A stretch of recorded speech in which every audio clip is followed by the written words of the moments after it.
রাদিয়াল্লাহু তাআলা আন গাছ লাগায়। নবীজি আবু হুরায়রা রাদিয়াল্লাহু তাআলা আনহুর পাশ দিয়ে যাইতেছেন, আল্লাহ নবী বললেন, মাল্লাযী তাগরিসু ইয়া আবা হুরায়রা, আবু হুরায়রা তুমি কি লাগাও, কি গাছের চারা তুমি রোপণ করো আবু হুরায়রা?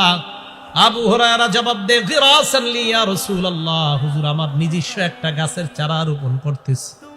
আল্লাহ নবী বললেন, আলা আদুল্লুকা আলা গিরাসিন খায়রিন লাকা মিন হাযা, আমি কি তোমাকে এর চাইতে উত্তম গাছের কথা বলবো না, যে গাছটা তোমার এই দুনিয়ার গাছের চাইতে 1000 গুণ বেশি উত্তম? কয় হুজুর এটা আবার কি?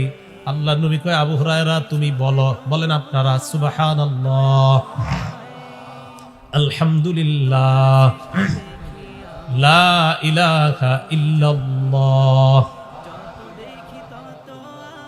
আল্লাহু আকবার।